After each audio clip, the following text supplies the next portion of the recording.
In the grim dark future of the Forever Winter, there is no threat as persistent as the Euruskan Grabber. Its role as an apex predator is a stark contrast to that of the towering mechs and hulking war machines that flood the landscape of the city of Los Angeles. For while these weapons hammer and bend the metal of the front lines, the Grabber is a scalpel, precisely cutting away entire sections.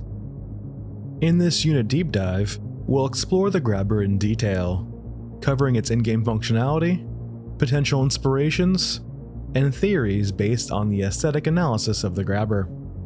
Let us now start with its current functionality within the game. The Grabber is one of the more common special enemies within the Forever Winter, appearing on almost all maps in either the day or night variant. Though for some day variants, it may only spawn as a hunter-killer, known as the Stalker. This Stalker variant functions similar to that of the Grabber. However, they have a dedicated purpose, that being assassins, units sent to eliminate the agitator whose actions summon them, and for this reason, they can appear on all maps that hunter-killers can spawn on, except for mech trenches. With their role, Stalkers are given omniscience, a precise knowledge of their prey's location, and considering the lethality of the Stalker, a death sentence for lone scavengers. On the fields of Ash and Mesa, the Grabber only appears during the day as its hunter-killer variant. However, at night it roams the streets, bunker, and the central fields. It also appears in the night shift in multiples, suggesting that these units are used for sweeping operations to eliminate survivors of the day's battles, or to ward off any interlopers seeking salvage.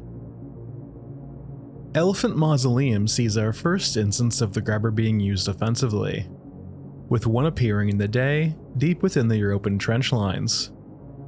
Its role here is interdiction, picking apart reinforcements before they reach the outer trench lines. On the night variant, the Grabber can be found both within the trench lines and the pipes area, where it functions much like the Grabbers on Mesa, serving as a guard to ward away any encroaching forces.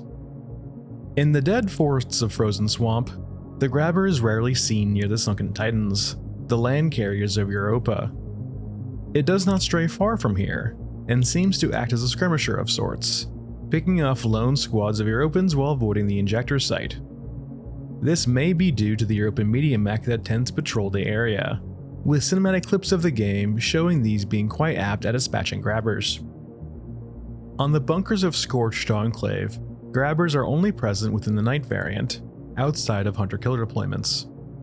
Considering the exposed nature of Scorched Enclave, this could suggest that despite their current state of being unkillable, these units have a degree of fragility to them, preferring to strike quickly and retreat, avoiding sustained combat. This makes the Grabber skittish in large-scale operations, outmatched by its larger cousins. However, in the case of our next map, in areas where these large machines cannot tread, the Grabber reigns supreme. Deep beneath the city, in the underground cemetery, there is a special Grabber that is always present throughout the narrow corridors and sewers. Its senses surpass those of normal Grabbers, drawn to sounds throughout the entire map. Considering the special nature of this Grabber, it could be one that has broken free of Euruskan, heading deep within the bowels of the city to escape its owner. Alternatively, it could show that Grabbers are used for tunnel sweeping operations, keeping the tunnels beneath the Euruskan strongholds free from interlopers. Mechanically, the Grabber acts as one of the 4 currently unkillable units within the game, the others being Mother Courage, Toothy, and the Orgamech. Along with being the most common, the Grabber is the deadliest among the pack, bringing high mobility along with the potential one-shot kill for those below a 2000 HP threshold. However, for those above this threshold, it can still do a sizable swipe, inflicting around 500 damage. For this reason, the Grabber is best avoided, as there is no benefit for engaging such a foe. And while one cannot outrun the Grabber, there are a few countermeasures a scavenger can bring with them. The first of these countermeasures is avoiding the Grabber altogether with the Tac Cam, an equipment item that lets you see through walls.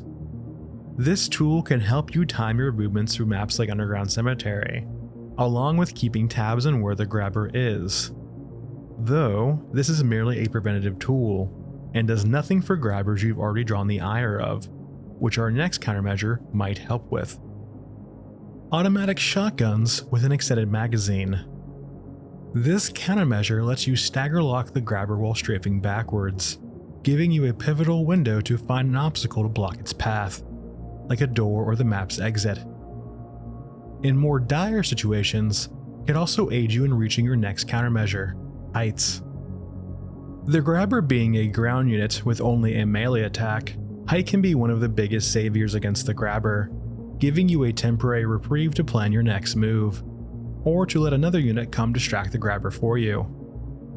While finding a suitable raised location can be difficult, this ties into our next countermeasure, the pneumatic jump. The pneumatic jump is a great tool to utilize against the grabber, letting you jump to evade its swipes. However, this will only benefit you if you're above the 2k threshold, as the grabber's execution can occasionally pull you even if you're not on the ground. That being said, the jump's ability to reach heights units like the grabber cannot reach makes it one of the better countermeasures. Our last two countermeasures are a bit inconsistent and buggy, though are still worth covering, that being cryo ammo and IEDs. For cryo ammo, this functions like the shotgun, providing the ability to stun the grabber, though with the upside of a longer stun window and the ability to carry more of it in an extended magazine. However, getting this ammo to work can be a bit inconsistent, with it really only working for a short period after switching to it, making it currently an inconsistent temporary solution. For IEDs, these have been said to affect the pathing of the grabber, letting you funnel it into certain areas or having it act as a barrier of sorts, though I personally have not been able to confirm this. Now, let's move on to the possible inspirations behind the grabber. The first and most apparent of these inspirations is that of the Xenomorph, the terrifying creature from the Alien franchise. Notable parallels include their large heads, lethality and agility, preferring quick, brutal melee attacks and executions over the long sparring matches of the mechs. However, a notable similarity can also be seen during the execution, where much like the Alien, the grabber will present or show itself to the victim.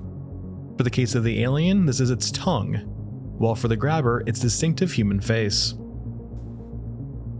Our next possible inspiration or influence are the geckos of Metal Gear, having a similarly segmented head. Additionally, the synthetic muscle legs of the gecko are akin to that of the grabber, sinewy black strands reinforced with carapace and plate. Though while the gecko stands upright on two legs, the grabber is quadrupedal, moving us to the more animalistic inspirations behind the grabber. Collectively, outside of its sci-fi influences, the grabber seems to be a blend of several different animals. Its front claws are very reminiscent of a hawk, intended to grab and hold on to prey. Its rear feet have viciously long claws, a very similar form to that of a cat, used as a means of rending foes it attaches to. However, despite this, the general silhouette and posture seems to be much more like that of a dog, with its raised head and heavy forward presence. Combined, this creates a creature that, while exotic, has a degree of familiarity, informing us to some degree on its functionality. Let's now move into an aesthetic overview of the grabber, along with theories based on these aesthetics. At the front base of the grabber are its claws, its primary weapon. Resembling the talons of a hawk, these lethal appendages serve a dual purpose, not only as tools for attack, but also for traction and perhaps future climbing. To accommodate these functions, they are arranged into an X-shaped configuration, allowing for greater stability, control, and the ability to grapple targets without the need for hooking into flesh, potentially damaging prized components. In combat, the claws are used to both slash and crush, with those unfortunate enough to be caught within them meeting a gruesome end, beaten to the ground before decapitation. A smaller, reverse-facing inner claw enhances the grabber's grip, ensuring that once a target is snared, escape is impossible. Moving up to the leg, we encounter the first instances of synthetic muscle, supported with metallic carapace, which doubles as both armor and the structural bone of the limb. This design leads us into a massive shoulder joint that houses an additional protruding arm distinct from the grabber's front and rear legs. Unlike its other limbs, this arm features articulated fingers, granting the creature a degree of manual dexterity. While this capability may serve a practical function, like allowing grabbers to interact with doors, it also raises the possibility of future weapons, such as the integration of auto pistols or other small arms. These additional arms introduce a question of control, one that becomes even more pronounced when considering there are even more appendages. 2 folding frontal arms tipped with thin razor-sharp blades. These could serve as tools for subduing restrained targets in a careful manner, though they could have a dual purpose considering the commonplace of grabbers on night shifts. During these night shifts, the grabbers may employ these appendages for corpse harvesting, extracting organs either for its own purposes or acting as a retriever for Mother Courage. The shoulder and the extra limbs converge at the grabber's central core, the most heavily armored section of the creature. And from this center, numerous thick strands of synthetic muscle and tubes extend upward, supporting the massive imposing head. The head of the grabber is a massively armored structure, covered in numerous switches and sensors. Starting at the rear of the head, we have the 2 catches for hooks, potentially used to store, ship, or restrain the grabber. Alternatively, it could suggest that these grabbers could be used as mounts in the future, with these anchoring points being where manipulations would take place to steer the grabber if more conventional forms of control like neural links or speech are impeded. Flanking these anchoring points are 4 round nodules. While the exact purpose of these are unknown, their placement and style suggest they are sensory in nature, used as a means of emitting radar to scan for aerial threats or items in the blind spots of the grabber, though they could also act as a receiver and transmitter for orders. On the top rear of the grabber's head is another container, and considering its placement near multiple panels, it suggests that this is a storage compartment, allowing for battlefield maintenance. Alternatively, it could be a small auxiliary power source, a means of keeping life support systems active during catastrophic damage. The top central carapace likely houses the brains of the grabber. Considering Euruskan's penchant for biomechanics and the grabber's many limbs, it is possible that there are 2 brains at play here, both working in tandem, almost like a rider atop a horse. The animal's brain is essentially subservient to the human's brain, but carries the burdens of being the mount, controlling the 4 legs. This frees the human brain to issue orders to the mount at unparalleled speed, while also giving them free rein over the human hands and front razors. This 2-brain nature could explain the quirks with the grabber's AI if intentional, that being the grabber's ability to get spooked, typically fleeing at the first sight of something it wasn't aware of, a moment of animalistic surprise until control is taken back by the human brain. Upon the sides of the head are indicators with a green and red light, with the red light on. While it is unknown what these indicate, they act as weak spots upon the grabber, with gunfire to them having the grabber shriek and temporarily staggered. Considering that it would be unwise to give information on the grabber's state with 2 large red lights, it is likely these simply mean armed or active, a way of notifying maintenance personnel which grabbers are active or those in a truly shut down and safe state. Adjacent to these indicators is a rectangular yellow symbol with what appears to be a human equipped with 2 spears, with a round object between its legs, perhaps serving as a unit indicator or emblem. The style of these remind me of the primitive cave drawings of ancient humans, reinforcing the notion that these units are hunters and gatherers, and that their hunting grounds are in the black sun, that being the eclipse we see on Ashen Mesa. Moving toward the front section of the head, we have 2 grilled areas on each side, likely acting as both a means of hearing and producing sound. Forward of that seems to be numerous sensors, similar to that of the Euruskan Media Mech, providing a great deal of redundancy and field of view to the grabber's side vision before we get to the front section of the head. The top front of the head has 4 closed petals, and when opened unveils a shriveled, worn face. It's hard to tell if during the few times you see this face, during executions, if this face is alive, or just a means of tormenting the victim. If it is alive, it could perhaps be a failsafe, a check by the grabber's human half to ensure whatever it has grabbed is not a friend, before it grisly murders it. Below the face is our last part of the head, a cylindrical device attached to a sphere, adorned with numerous eye sensors much like the side of the head. While this likely provides its frontal vision, its placement is a bit strange, leaving a likely weak spot in its sensors around the 345-degree mark. Moving back to the core of the grabber, we have its main structural body, stretching back to its hind legs. This core seems to be entirely composed of synthetic muscle, providing the grabber with the ability to store energy by coiling its muscles. This is effectively how animals like cats jump and pounce, coiling their bodies before unleashing the energy in a quick burst. This core of the grabber is covered with what appears to be conventional body armor, Kevlar-covered plates for easy repair or replacement, adorned with many inscriptions and writings. The first of these seems to be a menagerie of differently sized rectangles, though with 2 teeth. While it's hard to consider what these 2 triangles might indicate, this could serve as a rudimentary barcode, a way of relaying information to scanners to identify a unit. On the other side, there is a yellow emblem with a crowned half-bird, half-human skull with a phrase below it, roughly translating to, "Grab your bayonet and charge." The bird-human skull likely is a direct reference to the hawkish nature of the grabber, and does provide some support to the theory of multiple or melded brains. Other than this, I can only really see this being an insignia of sorts, or a unit emblem. On the other side, and a bit further back, we have a large area of writing in Russian. This, to my understanding, reads as, "Madmen are like hummingbirds. They will never stop. They remain 2 meters above the ground," and is then followed by a list of names. Madmen like hummingbirds could be a possible reference to the relative tenacity of hummingbirds, their high metabolic demands forcing them into a loop of always on the hunt for their next food source. The parallel here being that madmen exhibit a similar drive, driven into an unending hunt based on their madness for something they do not only want to do, but are compelled to do.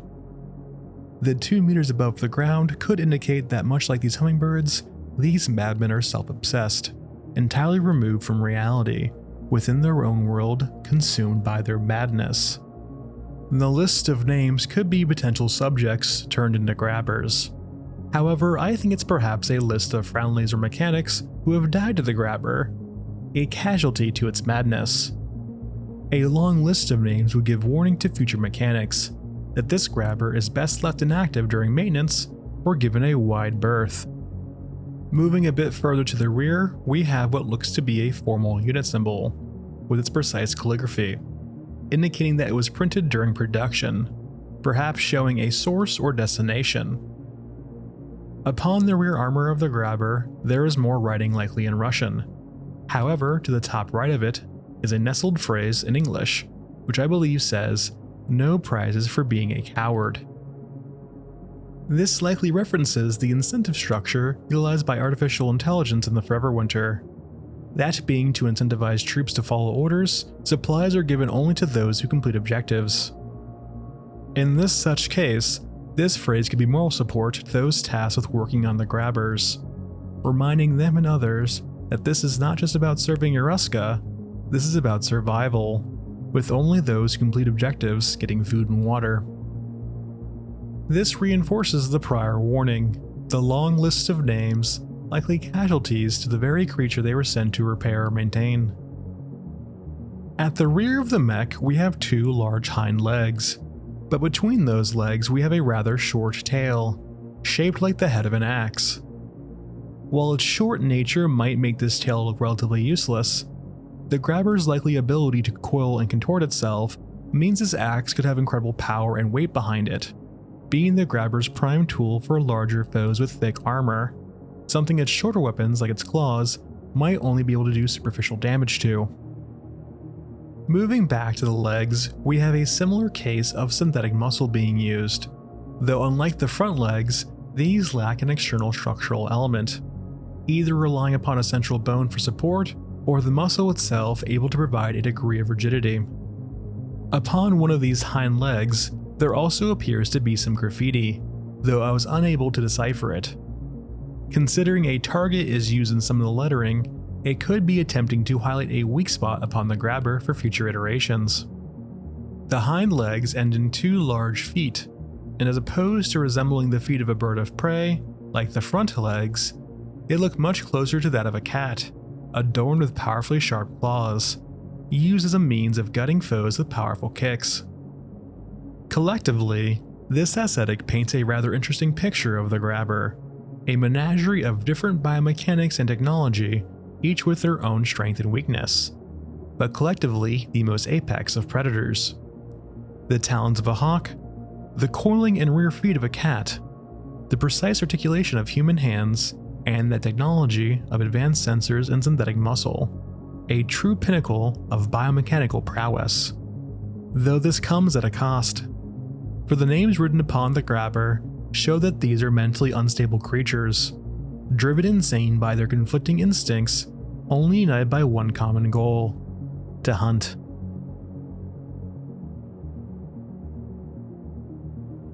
That's all for this video. Don't forget to like and subscribe, and let me know your thoughts on the grabber down below in the comments. Take it easy, and I'll see you next time.